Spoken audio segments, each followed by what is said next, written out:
As democracy remains one of our most valued ideals in the United States among freedom, liberty, justice, property, and equality, it comes as a shock to me that we seem too caught up in our own opinions to recognize when it is threatened.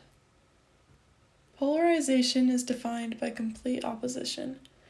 As the poles of the Earth remain on opposite ends of our planet, our two main political parties now lie on opposite ends of the political spectrum. In the U.S. today, polarization limits worldview and choices to extremes, creating a lack of choice and such disagreement that there is a lack of any movement and thus any progress. When we are unable to reach choices together and make changes to our situation, is there really democracy at all?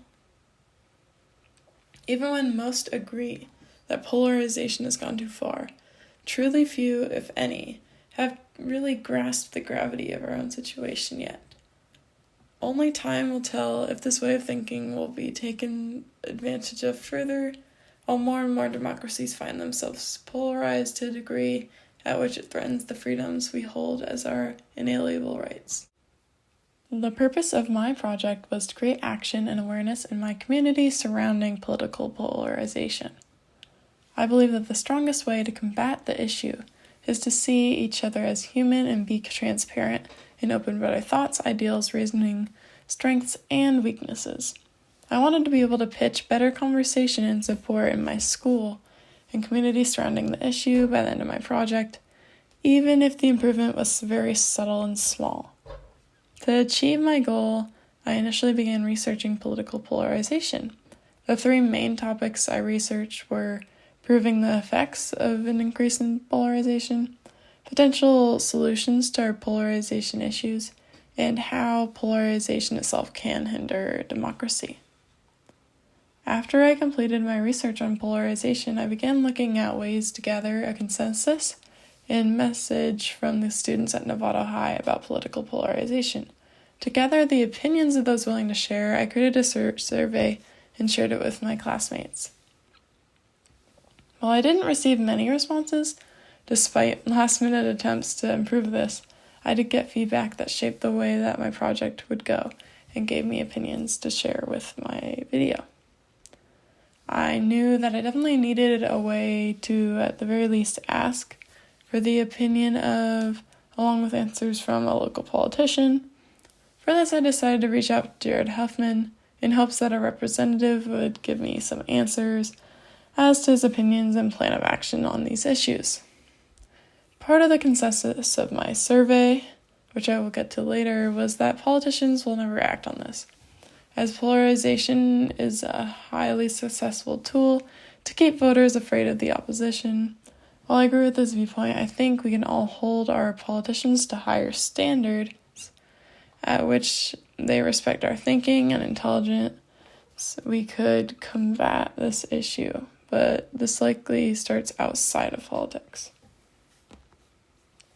I've yet to receive any significant response to my email, but I will continue to check for one.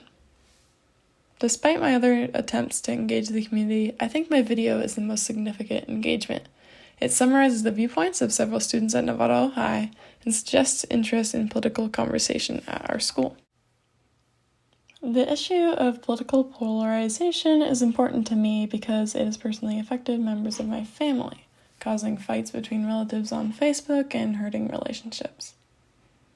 Outside of personal examples, the issue is important to me because I'm an American and part of this country just as we all are. Our representation should mean something and should matter. The polarization of our political parties forces us to take one side and disregard the middle ground, despite the fact that the middle ground is where most opinions lie. If our opinions are mostly not very extreme, why do we have to choose the extremes when we vote? Is that really our choice? Polarization is absolutely a threat to democracy due to the way that it removes most of a person's choice from their voting. The very nature of polarization is quote-unquote othering people and manipulating people into making assumptions and fearing each other. Using fear as a way to divide groups is a great way to exercise control in a not-so-great way to exercise democracy. While an illusion of choice is easy to create, real choices are made when a person is truly informed of their reality and their situation. Manipulating people for their votes works against this. The effect of polarization in democracies seems to be relatively unique to the United States and supported by an article called "What Happens When Democracies Become Perniciously Polarized." The article compares the United States to other countries with democracies and other countries with similar polarization, and it seems to come to the conclusion that the United States is significantly more divided than other democracies of its kind.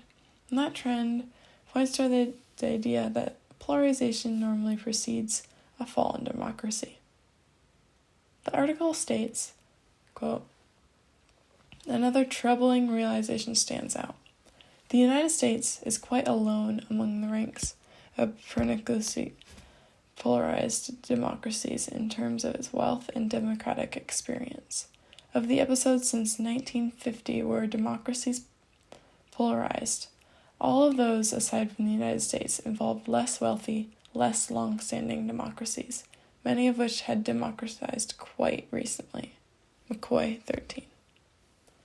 The idea that the United States seemed to be following similar polarization trends to countries with less developed or falling democracy should concern many, as it points to a weakness in our system and disregards our country's founding ideas.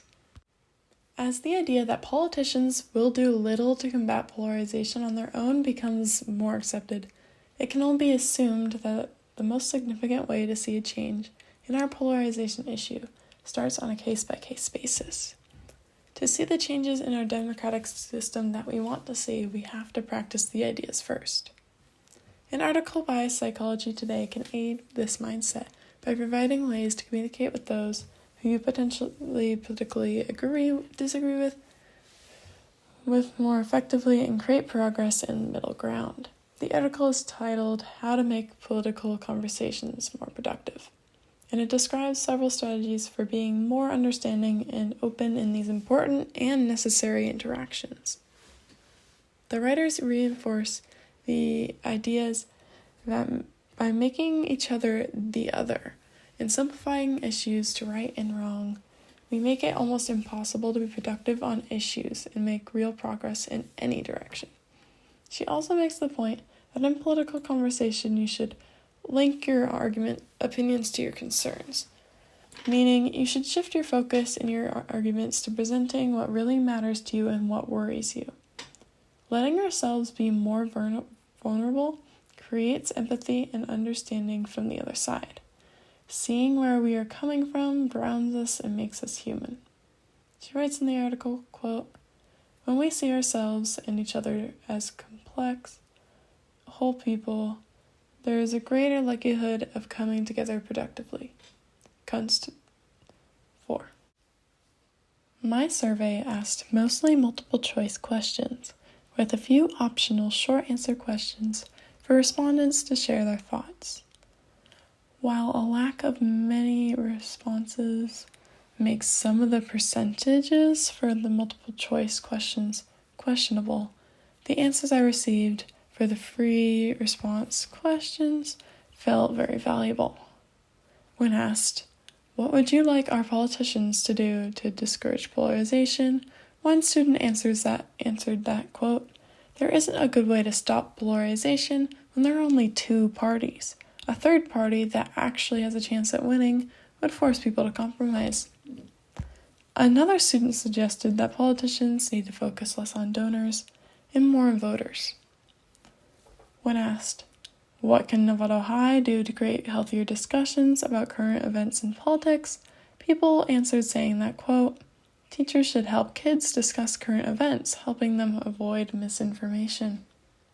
And another student answered, "Novato High should build a club or class dedicated to debate or political discourse." Another question asked was, "What can politicians do to help with the issue? Should they be taking action?" A student answered that politicians will always try to say whatever it takes to get them the most votes, so they won't do anything to help. I think if we can take the sentiments of our students to heart and create a more open environment for discussion, we can create a more democratic future. Thank you.